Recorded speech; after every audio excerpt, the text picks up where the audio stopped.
السلام علیکم ورحمۃ اللہ وبرکاتہ۔ میری بیوی کی طبیعت خراب رہنے لگی تھی، لیکن وہ پردہ کرتی تھی، اس لیے میں اسے لیڈی ڈاکٹر کے پاس لے کر چلا گیا۔ لیڈی ڈاکٹر نے ایک عجیب سی بیماری کا نام بتایا اور کہا، اس کا علاج 1 مہینہ چلے گا، آپ کو رات 10 بجے انہیں لانا ہے۔ میں مان گیا، لیکن تب مجھے بہت عجیب لگا جب ڈاکٹرنی اکیلی میری بیوی کو لے کر کمرے میں چلی جاتی اور 1 گھنٹے کے بعد باہر نکلتی اور کسی کو اندر جانے کی اجازت بھی نہ ہوتی تھی۔ اب مجھے اس ڈاکٹرنی پر شک ہونے لگا تھا، کیونکہ جب میری بیوی باہر آتی تو اس سے چلا بھی نہ جاتا تھا۔ ایک دن خود بیوی کا برقع پہن کر کمرے میں چلا گیا، پاؤں تلے سے زمین نکل گئی جب اس ڈاکٹرنی نے میرا نام سمیع ہے اور میرا تعلق وہاڑی سے ہے، ہم 2 بھائی اور ایک بہنیں ہیں، میں سب سے بڑا ہوں، گھر کی ذمہ داری مجھ پر تھی، میری والدہ بیمار رہتی تھی، میں اپنے بہن بھائیوں کو بھی سنبھالتا اور ساتھ ساتھ جاب بھی کر رہا تھا۔ میرے لیے سب سے اہم میری فیملی تھی، میں اپنی فیملی کے لیے کچھ بھی کر سکتا تھا۔ میرے چاچا کی فیملی بھی ہمارے ساتھ ہی رہتی تھی، لیکن ہم لوگوں کو ان کا اتنا بھی آسرا نہ تھا کہ اگر ہم لوگ گھر بھی نہ ہوں تو وہ کسی وقت ہماری ماں کو آ کے ہی دیکھ لیتے۔ میرے والد صاحب جب زندہ تھے تو اسی بھائی اور بچے کو ہم فوقیت دیتے تھے۔ میرے والد جانتے تھے کہ ان کے بھائی کی انکم اتنی نہیں ہے کہ اپنے بچوں کو اچھے سے کچھ کھلا پلا ہی دے۔ میرے والد جب ہمارے لیے کچھ لاتے تو ساتھ ان کے دونوں بچوں کے لیے بھی چیزیں لے آتے تھے۔ وہ دونوں بچے ہر وقت ہمارے گھر میں گھسے رہتے تھے۔ میری ماں انہیں مختلف کھانے بنا کے دیتی تھی، ان کا اپنے بچوں پر دھیان رکھتی تھی، ان بچوں کو اپنی ماں کی پرواہ تک نہ ہوتی تھی۔ چاچا کے دونوں بچے ماہم اور زین میری والدہ کے بہت قریب تھے، لیکن پھر سب کچھ بدلنے لگا۔ میرے والد نے ایک فیکٹری شروع کی، اپنے بھائی کو ساتھ شامل کیا، لیکن کچھ عرصے کے بعد چاچا اکیلے فیصلے کرنے لگے اور میرے والد سے پوچھے بغیر ہی باہر سب کچھ کر لیتے۔ بہت سے کلائنٹس میرے والد کو جانتے تک نہ تھے اور پھر میرے چاچا نے ناقص مال منگوا کر کم قیمت میں اصل مال کے ساتھ اس کی قیمت میں بیچنے لگ گئے تھے۔ شکایات آنے لگیں، آہستہ آہستہ کاروبار میں نقصان ہونے لگا۔ میرے والد نے میرے چچا سے پوچھا تو میرے چچا نے میرے والد سے کہا کہ انہیں پتہ نہیں کاروبار ہوتا کیسے ہے۔ دونوں بھائیوں میں جھگڑا ہو گیا۔ میرے والد یہ بات لے کر دن بدن پریشان رہنے لگے۔ جس کاروبار کے بل بوتے پر بینک سے لون لیا تھا وہ تباہ ہو گیا اور بینک والے گھر تک پہنچ گئے، پیسے کا مطالبہ کر رہے تھے، اور پھر وہی گھر جسے میرے باپ نے خون پسینے کی کمائی سے بنایا تھا وہ نیلام ہو گیا۔ ہم لوگ کرائے کے گھر میں آ گئے اور اس گھر کے 2 حصے تھے۔ میرے بابا بھی ہمارے ساتھ شفٹ ہو گئے، لیکن اب درمیان میں دیوار تھی، مہینوں ایک دوسرے کی شکل نہ دیکھتے۔ میری چاچی کبھی کبھار چلی آتی، کبھی کہتی کہ سودا لا دو، کبھی زین کو اسکول سے لیتے آنا، اور کبھی ان کی لاڈلی بیٹی ماہم کو کسی سہیلی کی طرف جانا ہوتا تو میں یاد آ جاتا۔ میں ان لوگوں سے بہت تنگ تھا، ان کی وجہ سے سب کچھ ہوا تھا اور اب بھی یہ لوگ ہمارے سروں پر سوار تھے۔ میں ابا سے کہتا تو کہتے غلطیاں انسان سے ہو جاتی ہیں، صبر کرو، میرا بھائی ہے۔ اور ایک دن ابا گھر سے کسی دوست کو ملنے گئے، واپسی پر بائک ایک کار سے ٹکرا گئی اور میرے والد موقع پر ہی جاں بحق ہو گئے۔ یہ ایک قیامت تھی ہمارے لیے، میرے گھر والوں کے لیے۔ یہ صدمہ بہت بڑا تھا۔ میری ماں نے بولنا چولنا ہلنا چھوڑ دیا، میری بہن بار بار بے ہوش ہو جاتی، میری چاچی اور ان کی بیٹی کچھ دن تو آتے رہے، چاچا بھی کچھ دن تعزیت کرنے والوں سے ملتے جلتے رہے، پھر ان لوگوں نے آنا چھوڑ دیا۔ میں اپنے کمرے میں تھا اور آنے والے وقت کے بارے میں سوچ رہا تھا کہ اب کیا ہوگا۔ اس وقت میں پڑھ لکھ رہا تھا اور جاب کا سوچا نہیں تھا۔ ابا سارے گھر کی ذمہ داری سنبھال رہے تھے اور اب اچانک سے سب کچھ مجھ پر آ گیا تھا۔ مجھے سمجھ میں نہ آ رہا تھا کہ زندگی کو کہاں سے اور کیسے شروع کروں۔ میری چھوٹی بہن میرے پاس چلی آئی اور کہا، بھائی گھر میں کھانے کے لیے کچھ نہیں ہے۔ تب میں نے سوچا، سمیع، زندگی کہیں سے بھی شروع کر لو، اپنی فیملی پر ختم کر دینا۔ میں نے اپنے دوست کے پاس گیا، اسے ساری صورتحال بتائی۔ اس نے مجھے صبح 9 بجے اپنے دفتر میں بلوا لیا کہ آ جانا۔ میں دوسرے دن صبح ہوتے ہی تیار ہوا اور اس کے ساتھ دفتر پہنچ گیا۔ اس نے بتایا کہ اس کی ایک کزن ہے، اسے ایک اسسٹنٹ اور گارڈ کی ضرورت ہے، تو میں کچھ دن اس کے ساتھ ہی رہنا ہے۔ وہ پردہ کرتی ہے، بہت مذہبی لڑکی ہے، میں کسی اور پر بھروسہ نہیں کر سکتا۔ میں نے اسے کہا کہ وہ مجھے اپنے دفتر میں ایڈجسٹ کر لے۔ اس نے کہا کچھ دن وہاں کام کر لو، تب یہاں کچھ بن جائے گا تو مجھے واپس بلوا لے گا۔ میرے دوست نے مجھے پتہ چلا کہ اس لڑکی کی جان کو خطرہ ہے۔ دوسرے دن میں اپنے دوست کے بتائے ہوئے ایڈریس پر پہنچا۔ یہ ایک بہت بڑا گھر تھا۔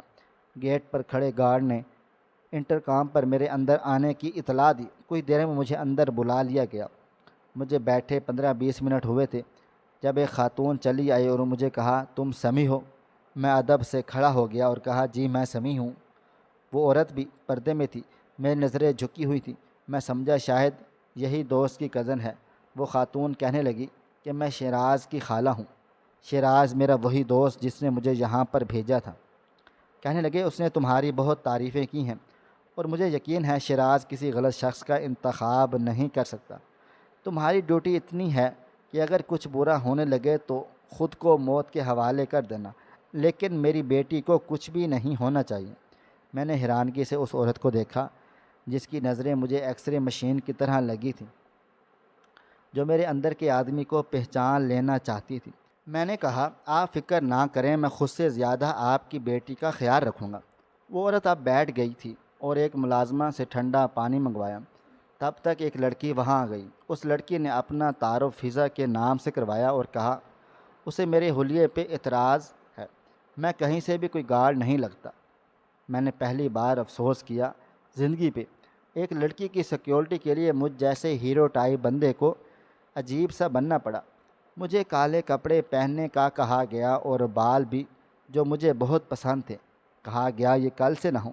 مجھے اگر اس وقت جاب کی ضرورت نہ ہوتی تو میں ایسی جاب پر لاتیں مار دیتا اور وہاں سے آ جاتا، لیکن کہتے ہیں نا مجبوری میں گدھے کو بھی باپ بنانا پڑ جاتا ہے۔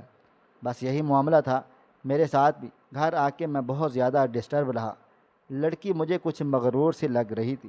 ہم لوگ بھلے اب غریب ہو چکے تھے لیکن پچھلی زندگی ایسی گزاری تھی کہ لوگ ہمارے انڈر کام کیا کرتے تھے۔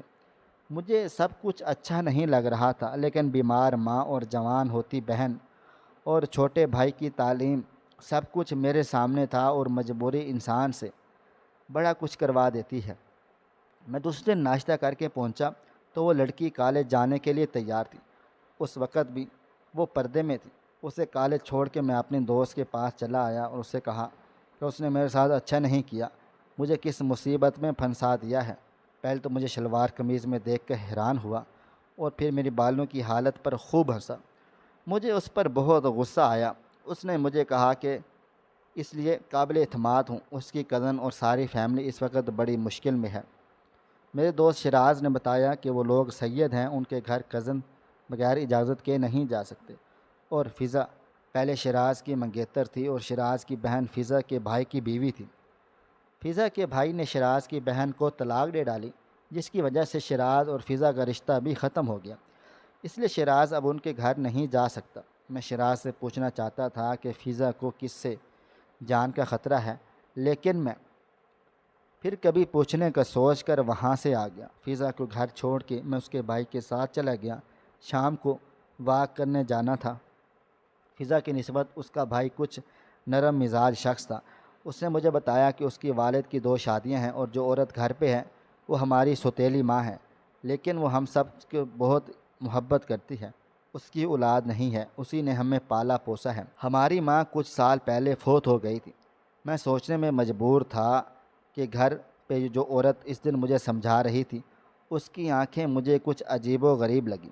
میری ماں کا علاج کروانے کے لیے میں انہیں ایک ہاسپٹل میں لے گیا تھا اور وہاں مجھے فضا کا بھائی مل گیا۔ اس نے میری بہت مدد کی، مجھے ساتھ لے جا کر ڈاکٹر کے پاس کیا۔ ڈاکٹر کو تاکید کی کہ وہ میری ماں کو اچھے سے چیک کرے اور خیال رکھے۔ ڈاکٹر نے میری ماں کو داخل کر لیا تھا۔ گھر پر ان کا علاج ممکن نہ تھا، ہسپتال بہت مہنگا تھا اور میں سب افورڈ نہیں کر سکتا تھا۔ میں یہی سوچ رہا تھا کہ جب میرے نمبر پہ فضا کے بھائی کی کال آئی تو میں نے حیرانگی سے کال لی اور وہ مصروف آدمی تھا۔ مجھے یقین نہیں آ رہا تھا کہ رات کے اس پیر مجھے بھی کوئی پوچھے گا۔ اس نے میری ماں کی طبیعت کا پوچھا اور کہا وہ صبح ضرور چکر لگائے گا۔ میں اس کا بہت ممنون تھا۔ آج کے دور میں کون کسی پوچھتا ہے۔ 2 دن سے میں بھاگ دوڑ کر رہا تھا۔ دن میں فضا کو کالج سے لے آتا اور رات کو ماں کے پاس ہوتا۔ دن میں میرا بھائی اور میری بہن ہوتے ماں کے پاس۔ میرے چاچا کی فیملی نے پلٹ کر ہمیں پوچھا بھی نہیں تھا۔ فضا کو کالج سے لے کے واپس آ رہا تھا جب ہماری گاڑی پر فائرنگ ہو گئی۔ یہ سب کچھ اتنا اچانک تھا کہ میں سنبھل نہیں پایا اور گاڑی سامنے ایک کار سے ٹکرا گئی۔ مجھے کچھ چوٹیں آئیں، شکر خدا کا تھا کہ فضا ٹھیک تھی، لیکن جب میں نے پیچھے مڑ کر دیکھا تو ایک نقاب پوش فضا کو گاڑی سے اترنے کا کہہ رہا تھا۔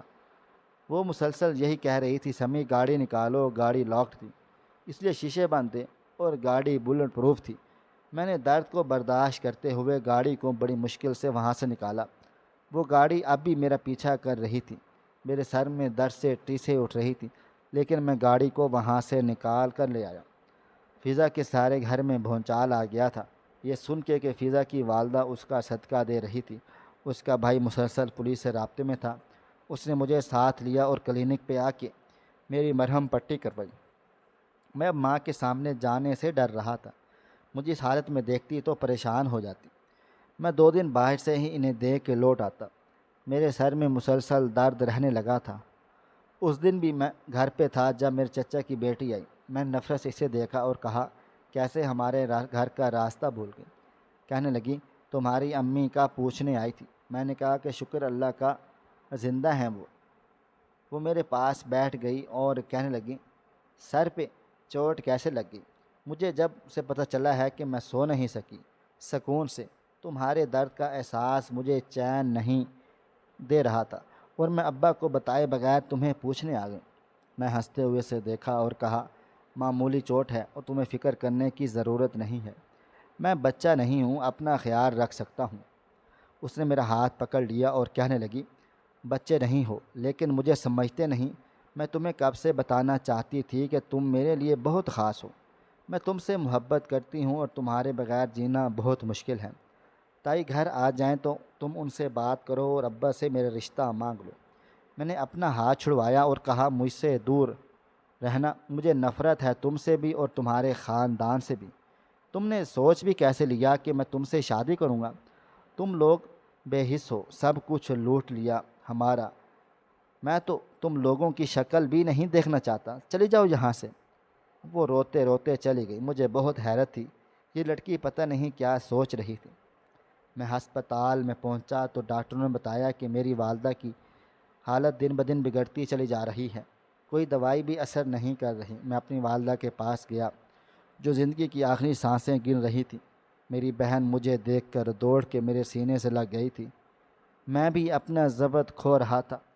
باپ کے بعد ماں ہی تھی جو، اور آج وہ بھی دور ہوتی محسوس ہو رہی تھی۔ میں نے وہ رات ماں کے پاس گزاری تھی۔ اپنے بہن کو چھوٹے بھائی کے ساتھ گھر بھیج دیا تھا۔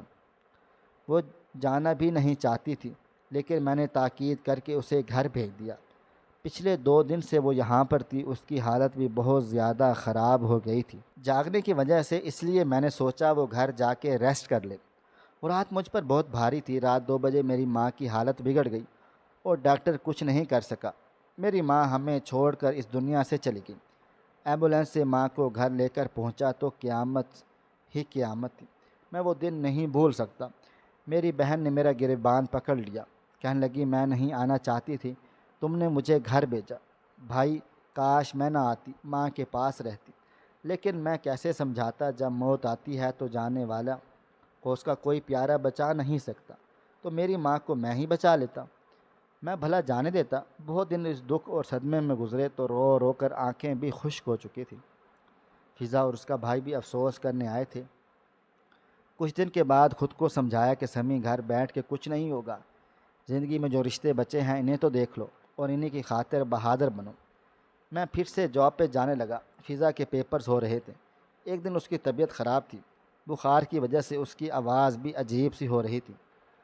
سردی کی وجہ سے اس کا گلا بھی خراب تھا۔ میں نے دیکھا کہ اس کی سوتیلی ماں اسے مسلسل تاکید کر رہی تھی کہ وہ اپنا خیال رکھے۔ مجھے بہت حیرت ہوتی تھی کہ سوتیلی ماں پھر بھی کتنا خیال ہے اس کے بچوں کا۔ اور ایک میرے والد کے سگے رشتے تھے جنہیں سوتیلیوں سے بڑھ کے برا سلوک کیا تھا۔ لیکن یہ میری غلط فہمی بھی جلد ہی دور ہو گئی۔ اس دن میں لان میں گاڑی کی چابی واپس کرنے آیا تو میں 2 دن کے لیے شہر جا رہا تھا۔ مجھے کچھ کام تھا، 2 دن کی چھٹی چاہیے تھی۔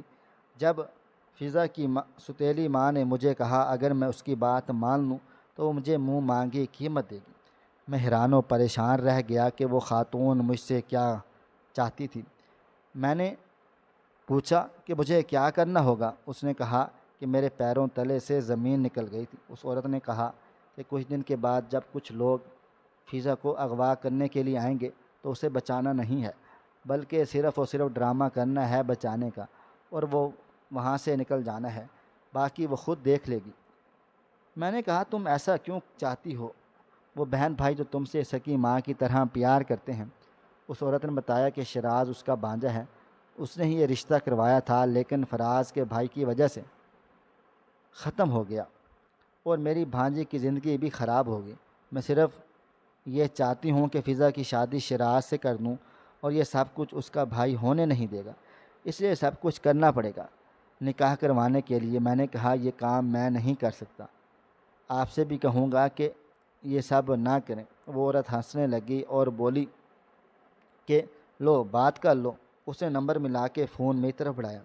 میں نے حیرانگی سے فون کو دیکھا جس میں شیراز کال پہ تھا، جو کہہ رہا تھا یار اسی لیے تو تمہیں اس کام کے لیے منتخب کیا تھا، تم میرے دوست ہو، میری محبت کو مجھ سے ملوانے میں میری مدد کر سکتے ہو۔ میں نے حیرانگی سے سب کچھ سنا تو اس کا مطلب یہ تھا کہ وہ ایک پلان کے تحت کام کر رہے تھے۔ میں نے کہا کیا فضا بھی اس سے محبت کرتی ہے؟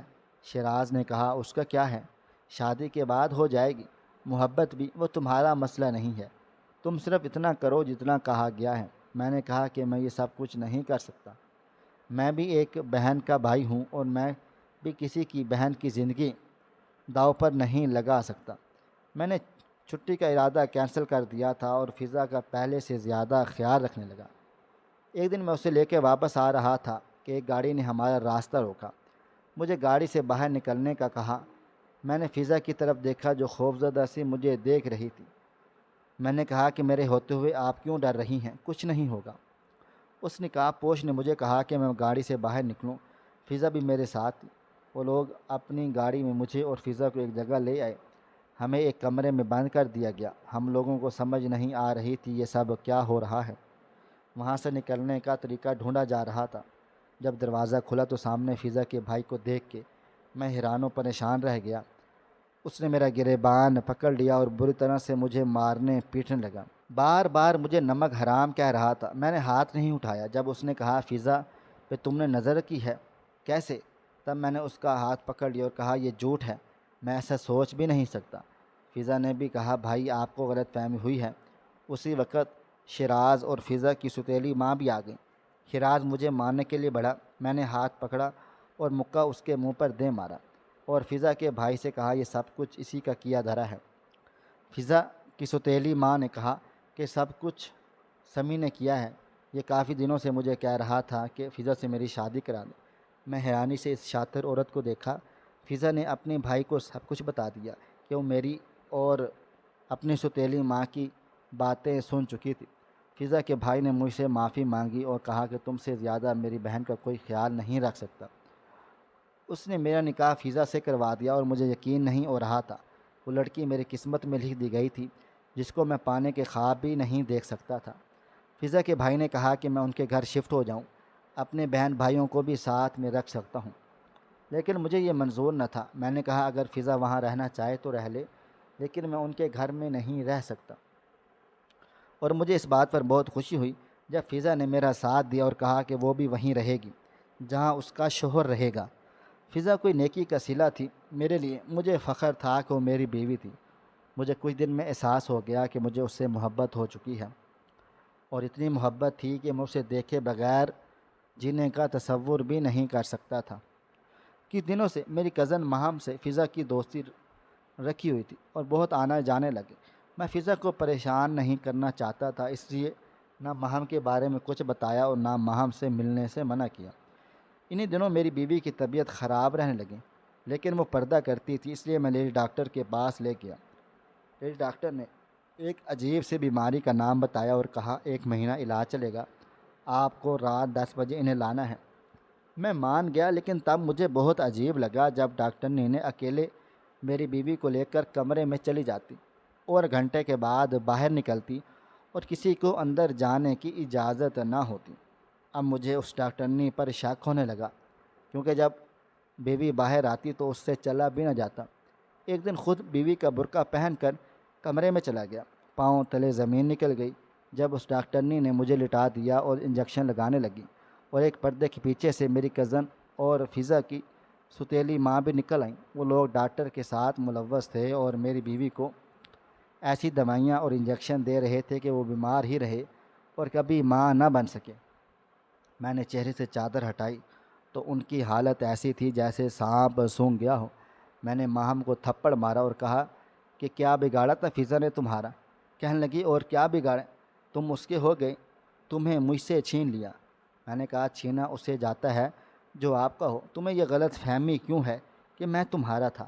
مجھے تم سے اور تمہارے سارے خاندان سے نفرت ہے، اور تم یہ جانتی تھی، پھر بھی میری ہنستی بستی زندگی کو جاننے کے لیے فضا کو دشمنوں سے مل کے اتنا بھیانک کھیل کھیل رہی تھی۔ ماہم میرے پیروں میں گر گئی اور معافی مانگنے لگی۔ میں نے اسی وقت پولیس کو بلوایا اور اس ڈاکٹر سمیت ماہم اور فضا کی ستیلی ماں کو جیل بھجوا دیا۔ فضا یہ سب کچھ دیکھ کر حیران و پریشان رہ گئی تھی۔ میں نے اسے ساتھ لگایا اور تسلی دی اور اسے لے کے گھر آ گیا اور اس کا کسی اور ڈاکٹر سے علاج کروانے لگا۔ فضا کے علاج شروع ہوا اور فضا اور میری بہن میں بہت پیار تھا، اور مجھے یہ دیکھ کے خوشی ہوتی تھی کہ اتنے بڑے گھر سے آنے والی لڑکی اس چھوٹے سے گھر میں میری خوشی اور میرے رشتوں سے میری محبت کی وجہ سے ان کے ساتھ مخلص تھی۔ ایک دن اس نے مجھے کہا کہ وہ میری بہن کو اپنی بھابھی بنانا چاہتی ہیں۔ میں نے اسے کہا کہ پہلے ہی ادلے بدلے کی شادی کے چکر میں تم لوگ مصیبت پہ پڑے ہو، اب پھر سے۔ اس نے کہا کہ وہ لوگ کیسے ہیں تم بھی جانتے ہو، مجھے ایک ایسی لڑکی کی ضرورت ہے جو میرے بھائی کے زخموں کے لیے مرہم بن جائے۔ میں نے اپنی بہن سے اس کی مرضی پوچھی، اس نے ہر فیصلہ مجھ پر چھوڑ دیا۔ میں فضا کے بھائی کو جانتا تھا، بے شک بہت اچھا انسان تھا، اس لیے میں نے رشتے کو قبول کر لیا اور میری بہن اس گھر کی بہو بن کر چلی گئی۔ آج ہم سب اپنی زندگیوں میں خوش ہیں۔ میری بہن کے 2 بچے ہیں۔